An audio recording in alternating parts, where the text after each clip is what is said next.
Autoinvestigação é a palavra que Deus colocou em meu coração, em meu espírito, para ministrar para nós, para que Ele ministre para nós.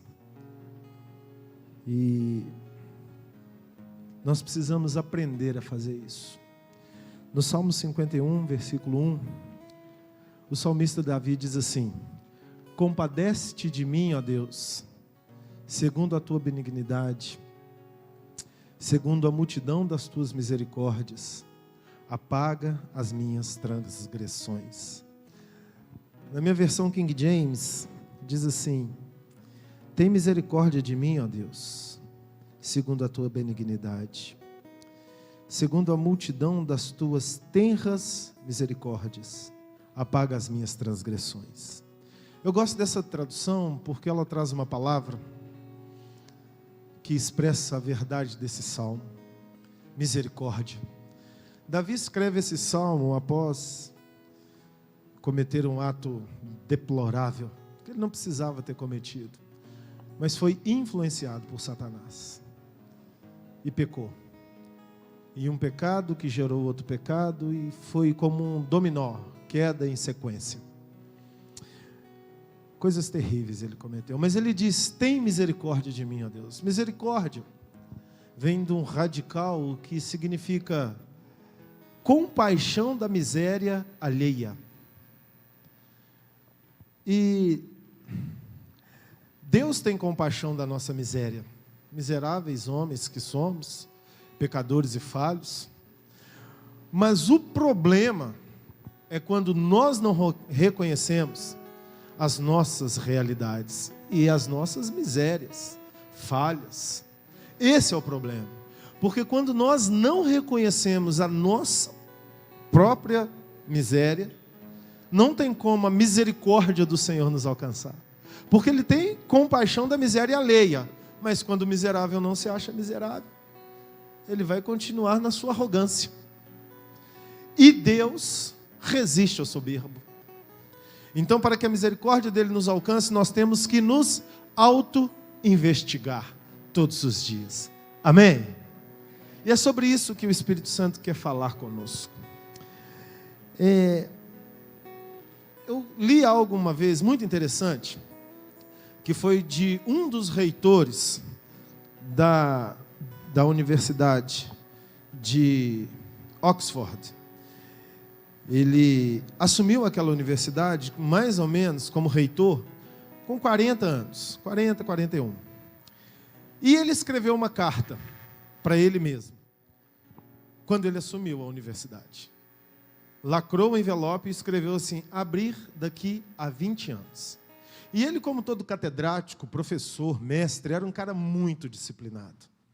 E ele não tocava naquele envelope. Aquele envelope ficou 20 anos na gaveta dele, na primeira gaveta. Um cara muito organizado, sempre organizava suas coisas, sua sala, seus livros, e aquele envelope lá. 20 anos depois, ele já estava com 60. E ele chegou um belo dia para trabalhar, abriu a gaveta e estava o envelope. Abrir daqui a 20 anos. E tinham se passado os 20 anos. E ele abriu o envelope. E a carta dizia o seguinte: ei, Joseph, quando você estiver lendo essa carta, você estará com 60 anos, se você estiver vivo. Quando você estiver lendo essa carta, você se achará o melhor reitor do mundo. Quando você estiver lendo essa carta, você se achará insubstituível. Quando você estiver lendo essa carta, você terá alcançado todos os objetivos que você traçou, porque eu te conheço, você é pragmático. Quando você estiver lendo essa carta, você será um herói acadêmico. Quando você estiver lendo essa carta, você terá diversos e inúmeros títulos, diplomas, honras ao mérito, será conhecido internacionalmente, será indestrutível e imbatível. Eu sei disso. Mas quando você estiver lendo essa carta, eu digo para você, é tempo de se aposentar. E quando você lê essa frase, dizia isso na carta, Você sentirá incômodo, porque você estará tão alto e tão realizado que você se achará insubstituível. Mas ei, Joseph, eu quero te dizer que nesses 20 anos surgiram mentes melhores do que a sua. Que nesses 20 anos surgiram visões mais amplas e modernas do que a sua. Que nesses 20 anos você se tornou arcaico e ultrapassado. Você se tornou arrogante e soberbo. Por isso eu te digo, aposente-se e deixe quem é melhor do que você assumir o seu lugar. E ele disse que terminou aquela carta com raiva dele mesmo. Mas ele instaurou o seu processo de aposentadoria, se aposentou e deixou a reitoria da universidade e foi curtir uma velhice. Bom, o que isso comunica para nós? Isso comunica para nós que realizações e sucessos podem corromper e consumir a essência viva dentro de nós. Essa introdução comunica para nós que dentro de todos nós existe o potencial da autodestruição através da arrogância, quando não reconhecemos onde é a fonte da nossa força e não nos entregamos à humildade. Essa carta comunica a todos nós, porque dentro de todos nós existe um reitor ultrapassado da universidade, da vida, nos projetos que realizamos. E se nós não nos auto-investigarmos, nós vamos achar que nós somos a melhor pessoa, o mais sábio, o mais potente. Nós podemos desenvolver o péssimo e demoníaco orgulho espiritual, de por algumas conquistas espirituais, alguns milagres realizados através de nós, algumas lágrimas arrancadas de alguns olhos enquanto discussamos, fazem de nós os detentores do poder. Se nós não nos auto-investigarmos, o egocentrismo que existe dentro de cada um de nós vai sucumbir à essência do Espírito Santo, que quer nos usar em nós, por nós e apesar de nós. Nós precisamos todos os dias olhar pelos espelhos dos nossos olhos e enxergar o que tem dentro de nós. Autoinvestigação nos cura emocionalmente. Autoinvestigação nos livra das ansiedades, angústias e até mesmo da depressão. Autoinvestigação nos coloca no lugar nobre de reconhecermos que toda glória e poder vem do alto, daquele que é soberano, Pai das luzes, que não dá sua glória a ninguém. Autoinvestigação nos leva a resolver problemas que, se não resolvermos, podemos carregá-los por toda uma vida e deixar um problema para as gerações futuras que herdarão a consequência dos nossos comportamentos sem autoinvestigação. Quantos estão entendendo? Digam amém. Sempre há um confronto a ser realizado dentro de nós. Sempre. Todos nós aqui temos um confronto a ser realizado dentro de nós. E nós precisamos detectar esses confrontos, ir para eles, realizar os confrontos e resolver o problema. Números, capítulo 11, versículos 27 a 29, nos mostra um episódio na vida de um grande herói bíblico, onde ele estava em confronto consigo mesmo. Diz assim: então, correu um moço e anunciou a Moisés e disse: Eudade e Medade profetizam no arraial. E Josué, filho de Num, servidor de Moisés, um dos seus jovens escolhidos, respondeu e disse a Moisés: meu senhor, proíbe-lhe. Porém Moisés lhe disse: tens tu ciúmes por mim? Quem dera que todo o povo do Senhor fosse profeta, e que o Senhor pusesse o seu espírito sobre ele. Que episódio é esse? Deus manda Moisés levantar 70 profetas, levar para um período de consagração, e que Deus derramaria do espírito de Moisés sobre aqueles 70 profetas. Moisés faz isso. Josué não foi convocado como um daqueles 70. Josué era o servidor de Moisés, era o discípulo, andava com Moisés. E ficou vendo. E com certeza no coração de Josué tinha interrogação: por que eu não estou entre os profetas? E aí, o Espírito Santo foi derramado, fora do arraial, após a consagração. Mas quando Deus começou a derramar sobre aqueles, dois, Eldade e Medade, dentro do arraial começaram a profetizar. Josué ficou sabendo. Ou ele viu ou alguém falou com ele. E ali no meio do mover, ele chega para Moisés e fala: Moisés, Eldade e Medade estão profetizando no meio do arraial, manda eles calarem.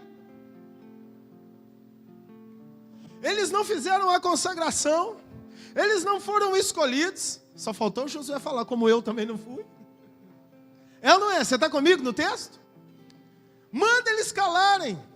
E Moisés manda-lhe logo a lavada na cara, com bucha de bombril.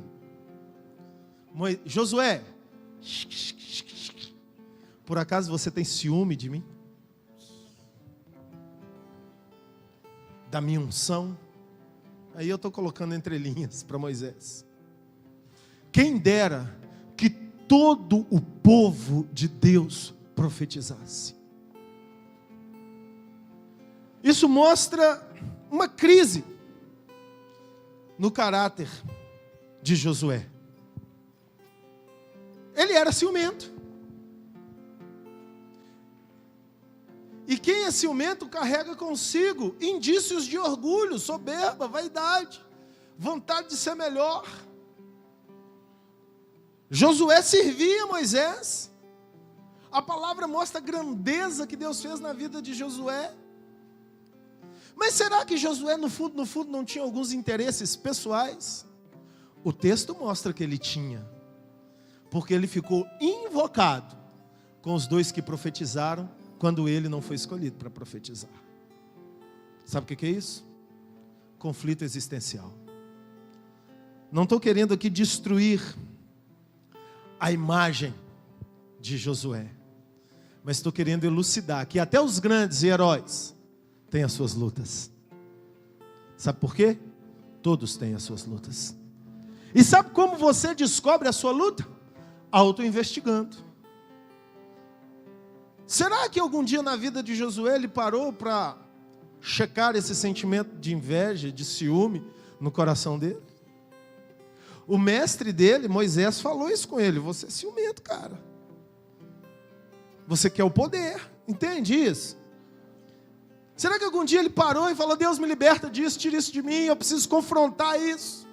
Tem momentos na nossa vida, querido, que nós precisamos olhar no espelho e nos confrontar e falar: ei, você é soberbo, ei, você é ciumento, ei, você é egoísta, ei, você é orgulhoso, ei, você é aparecido, ei, você quer o poder, tira isso da sua vida. Tem momentos que nós precisamos fazer isso conosco mesmo, porque o ser humano tem uma capacidade maravilhosa, que é de interpretar. O termo pessoa vem do original grego persona, que significa ator. Você não é a mesma pessoa dentro do trabalho que você é dentro da sua casa. Você não é dentro da sua casa a mesma pessoa que você é na igreja. Você não é jogando bola com os amigos a mesma pessoa que você é na faculdade estudando. Eu já cansei de tratar homem violento dentro de casa, que bate na mesa, que grita com a mulher, mas quando chega no trabalho é um gatinho manso na frente do patrão. Cadê o valentão? Uma vez eu sentei um na minha frente e falei: grita com o seu chefe, igual você grita com ela. Ele ficou enclausurado na cadeia da vergonha. Foi bom, porque ele mudou. Ele parou de gritar com a esposa, porque com o chefe ele não ia gritar nunca. Glória a Deus. Interpretação. Nossa essência. E eu não estou falando que isso é mal, não. Essa é a essência do ser humano. A pessoa é a interpretação de um papel. Sabia que você interpreta para você mesmo? Às vezes você tenta se convencer de coisas que são diferentes da sua essência. E você se adequa a esse papel. Nós vamos interpretar, nós somos pessoas. O que nós não podemos é deixar de confrontar as nossas debilidades. Porque quando nós tapamos debilidades para uma boa opinião pública, nós estamos nos boicotando. Nós devemos tratar as debilidades. A boa opinião pública é interessante para todo ser humano. Falar que isso não é verdade é hipocrisia. Todos nós queremos que as pessoas tenham uma boa opinião sobre nós, e isso é bom, isso é ser influência social. Amém? Mas nós temos que tratar as nossas debilidades. Ter uma boa opinião pública em detrimento de esconder uma mazela de caráter, não vale a pena. Nós temos que brigar conosco mesmo. Romanos capítulo 7, versículos 15 a 24. Olha a guerra de Paulo com ele mesmo. Porque o que faço, não aprovo. Pois o que quero, isso não faço. Mas o que aborreço, isso faço. E se faço o que não quero, consinto com a lei, que é boa. De maneira que agora já não sou eu que faço isso, mas o pecado que habita em mim. Porque eu sei que em mim, isso é, na minha carne, não habita bem algum, e com efeito o querer está em mim, mas não consigo realizar o bem. Porque não faço o bem que quero, mas o mal que não quero, esse faço. Ora, se eu faço o que não quero, já não o faço eu, mas o pecado que habita em mim. Acho, então, esta lei em mim, que quando quero fazer o bem, o mal está comigo. Porque segundo o homem interior tenho prazer na lei de Deus. Mas vejo nos meus membros outra lei, que batalha contra a lei do meu entendimento, e me prende debaixo da lei do pecado que está nos meus membros. Miserável homem que sou, quem me livrará do corpo dessa morte? Lembram que eu disse no começo que misericórdia é ter compaixão da miséria alheia? Mas para que recebamos a compaixão, nós temos que reconhecer a nossa miséria. O texto de Paulo é até confuso. Você vê que ele está brigando com ele mesmo, ele está em uma auto-investigação. Ele está colocando para fora as suas verdades, ele está vomitando para fora os conflitos que ele tem. E eu te faço uma pergunta: você sabe tudo sobre você? Você sabe o que te impulsiona a ficar com raiva? Você sabe o que te impulsiona a ficar com antipatia de uma pessoa, de uma frase que você ouve, de um confronto que você recebe?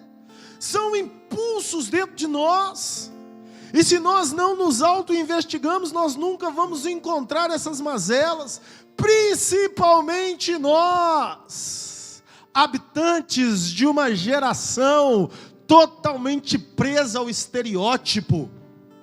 O estereótipo nos chama o tempo todo. Nós somos a geração da imagem, da fotografia, do vídeo, da cor, do aroma, da coisa rápida, da coisa ligeira. Nós somos a geração do fast food, da plástica, do silicone, da cinta, do que esconde a gordura, do que esconde o cabelo branco, do que coloca o nosso corpo numa forma que ele não é de verdade.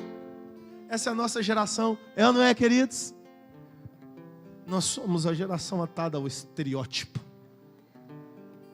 Nós pegamos o celular e ficamos 40 minutos jogando para cima, vendo vida dos outros, vendo foto dos outros, vendo anúncio dos outros, vendo coisa para fora.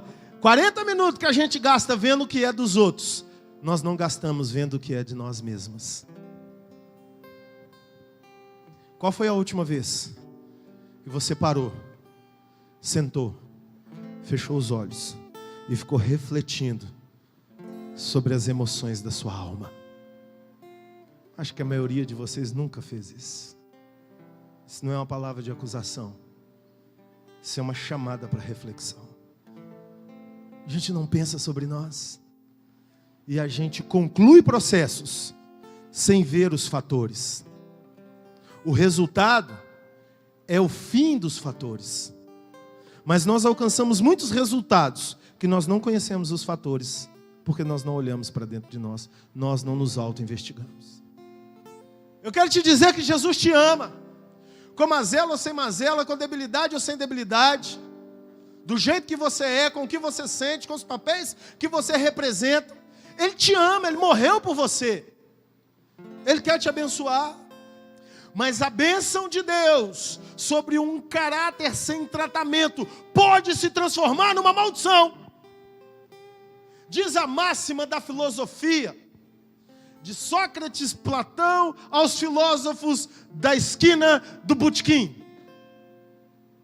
Quer saber quem é o homem? Dê a ele dinheiro e poder.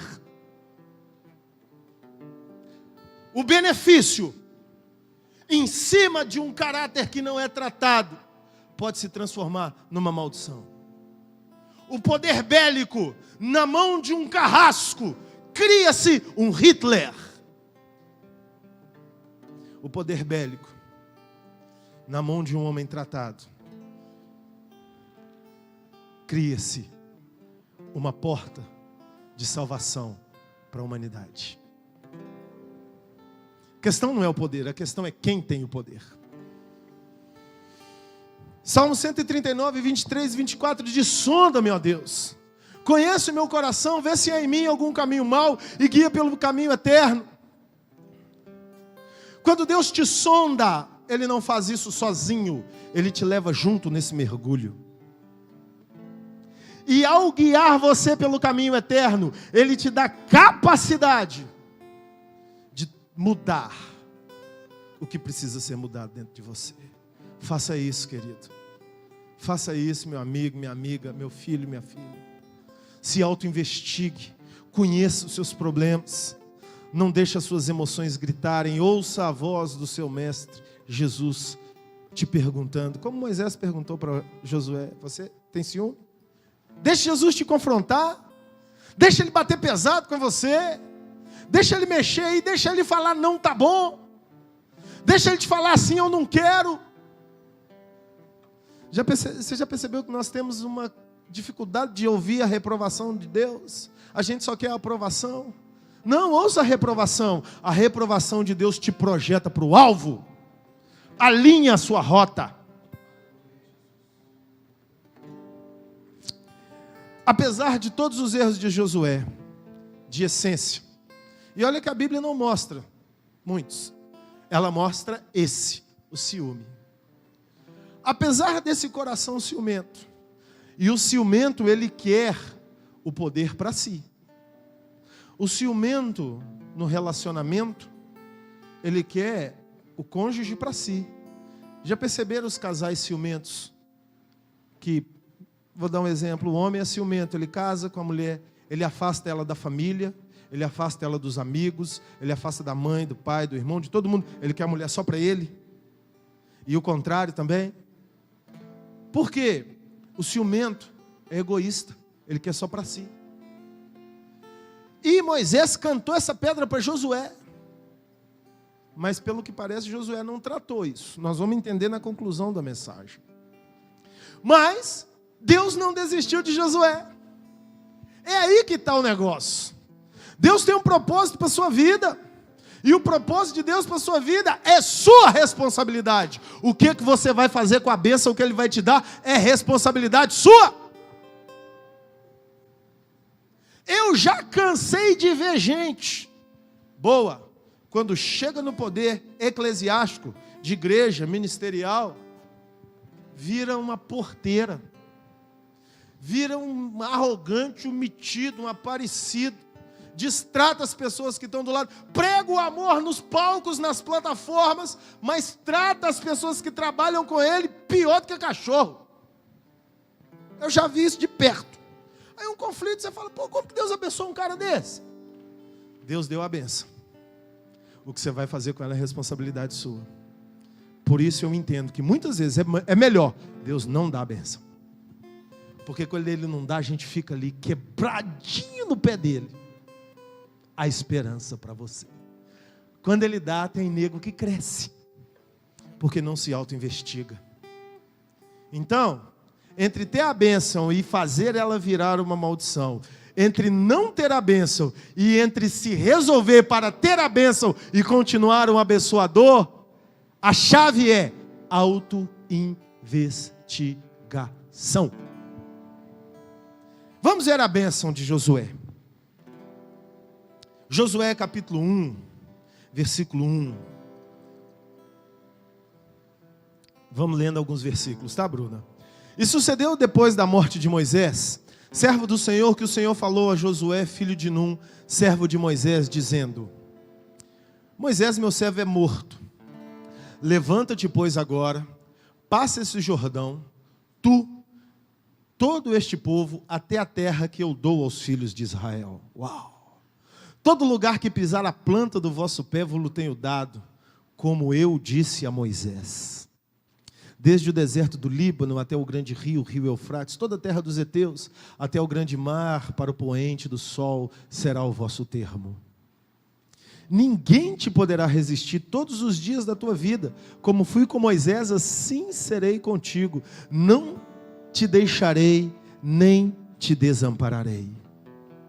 Esforça-te, tem bom ânimo, porque tu farás esse povo herdar a terra que jurei aos seus pais lhe daria. Só até aí.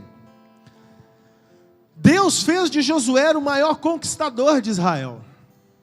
Josué conquistou 31 reinos poderosíssimos, sem cavalos, sem espadas, com homens desarmados.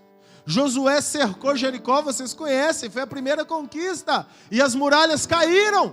Deus estava soprando o cara, Deus estava abençoando ele, porque ele tinha coisas boas dentro dele. Mas tinha lá um problema que precisava ser auto-investigado, e eu acredito que ele não estava auto-investigando, e a bênção foi chegando, e nós temos um momento lindo, onde o povo adorava Baal, e Josué diz para eles: até quando vocês vão ficar aí, adorando a Baal, adorando a Deus? Se vocês vão adorar a Deus, eu não sei, porém eu e minha casa serviremos ao Senhor. Ele amava a Deus, ele queria acertar, e Deus o abençoava. Sabe por quê, querido? Deus é o maior garimpeiro de tesouro existencial, que ficam escondidos debaixo dos escombros emocionais do interior de todo ser humano. Deus consegue ver o tesouro que tem lá dentro de você, e é nesse tesouro que Ele quer trabalhar. Mas tirar os escombros é responsabilidade sua. Ele já te deu capacidade para isso. Ele já te deu o sangue de Jesus para isso. Josué viveu assombrosas experiências com Deus. Josué capítulo 10, versículos 12 a 15, nos relata uma das experiências mais extraordinárias que a Bíblia relata. Então Josué falou ao Senhor no dia que o Senhor deu os amorreus nas mãos dos filhos de Israel, e disse na presença dos israelitas: Sol, detente em Gibeon, e tu, lua, no vale de Ajalon. E o sol se deteve, e a lua parou, até que o povo se vingou dos seus inimigos. Isso não está escrito no livro de Jasher? O sol, pois, se deteve no meio do céu, e não se apressou a pôr-se quase um dia inteiro. Josué estava guerreando, o dia estava declinando, ia ficar escuro, e Josué precisava de luz. E ele mandou o sol parar, e ele mandou a lua parar. Na verdade, o sol nem a lua precisam parar, porque já estão parados. O que para? O giro da terra. E pela ordem de Josué, o giro da terra parou. Sabe por que fevereiro tem 28 dias? Sabe por quê? Porque existe um elo perdido na contagem dos tempos. Isso gerou o ano bissexto. Vocês aprenderam isso lá na escola, não foi? Por quê? Que elo perdido é esse? Foi o dia que a terra parou de girar. O livro de Jasher, um dos maiores sábios da Mesopotâmia antiga, e a Bíblia cita ele. Ou seja, a Bíblia está dando a senha. Isso não é só bíblico, isso é histórico e científico. Esse era o cara que era ciumento. Uau! Se ele tinha um problema, imagine eu. Eu não vou falar você, porque essa hora a gente tem que jogar a conta para nós, né? Mas você entende de tabela que eu estou falando para todos nós. Amém? Nós temos problemas. Nós precisamos tratar os nossos problemas. Nós precisamos nos auto-investigar, nós precisamos conversar conosco mesmo. Não dá para viver a vida inteira nas mazelas. É o ciúme, é a inveja, é a disputa, é a vontade do poder. Gente, eu conheço crente de 20 anos de igreja, que não pode rolar um tijolinho que quer subir para dar discurso. Dá licença, mano, vai converter. Que boicota os outros, que prejudica os outros. Estou falando de dentro de igreja. Que fere as pessoas. Que quer se mostrar mais sábio, mais bonito. Canta melhor, toca melhor, prega melhor. Faz tudo melhor. Vai fazer então. Talvez vai fazer isso no inferno. Porque no céu não vai entrar com esse coração. Por isso que eu comecei tão mansa a palavra. Porque eu sabia que ela era pesada. Nós temos que largar as nossas mazelas, queridos. A gente quer impor a nossa razão sobre a esposa. A gente quer impor a nossa razão sobre o marido. A gente quer impor a nossa razão sobre o pai. A gente quer impor a nossa razão sobre o filho. A gente quer impor a nossa razão no trânsito. O nego fecha a gente quer mandar matar. Já sentiu aquele sentimento? Eu não, isso não acontece comigo. Já sentiu aquele sentimento? Essa semana eu estava aqui na rotatória, aqui o cara me xingou, mas eu fiquei com raiva. Mas ele estava certo. A preferência na rotatória é de quem está fazendo o giro. Eu entrei, eu estava com pressa, estava atrasado. Eu entrei na rotatória, ele passou e xingou. A preferência é minha, rapaz. Aí dentro de mim deu aquela fervência assim, eu me auto-investiguei. Aí, rapaz, responde nada. Primeiro que você é crente. Segundo que você está errado. Queridos, nós temos que conversar conosco mesmo. Humildade não é descer, não. Humildade é subir. Subir. Ser grande na montanha que importa para o humilde. O ego. Subir tão alto, acima de si mesmo, que você considera o outro superior a você. Nós precisamos de conversar conosco. Deus não vai deixar de te abençoar. O que você vai fazer com sua bênção é que é o segredo da autoinvestigação. E Josué viveu isso tudo. Mas quando ele termina a vida, ele deixa para a gente uma lição, que ele não resolveu o problema do ciúme. Josué capítulo 24, versículo 29 a 31. Estamos concluindo. Worship, please. Come on. E depois dessas coisas, sucedeu que Josué, filho de Num, servo do Senhor, faleceu com a idade de 110 anos. E sepultaram-no no termo da sua herança, em Timnat-Sera, que está no monte de Efraim, para o norte do monte Gaás. Serviu, pois, Israel ao Senhor? Presta atenção nessa frase. Todos os dias de Josué, e todos os dias dos anciãos, que ainda sobreviveram muito tempo depois de Josué, e que sabiam todas as obras que o Senhor tinha feito a Israel. E aí, quando termina o livro de Josué, você entra no livro de Juízes. O livro de Josué, no capítulo 1, começa com uma declaração de Deus para Josué, não começa? Nós lemos. Ser forte e corajoso, assim como fui com Moisés, serei contigo. Moisés morre no final de Êxodo. E Josué entra como sucessor de Moisés. Josué morre no final do livro de Josué. E quem entra como sucessor de Josué no livro de Juízes? Ninguém. Josué não tinha sucessor. Josué não fez por ninguém o que Moisés fez por ele. Está entendendo? Josué não ensinou para ninguém como ser servo de Deus como ele era e aprendera com Moisés. O texto diz que o povo de Deus continuou servindo a Deus enquanto os anciãos, quem eram os anciãos? Os barba branca, que viveram com Josué. Quando Josué morre, Israel fica sem líder. Israel fica sem líder. Aí, uma frase que se repete constantemente no livro de Juízes é: naquele tempo não havia rei em Israel, e cada um fazia o que bem entendia.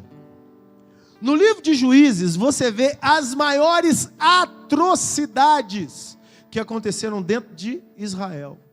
Uma delas foi o homem que esquartejou a sua mulher em 12 pedaços e mandou um pedaço para cada tribo de Israel,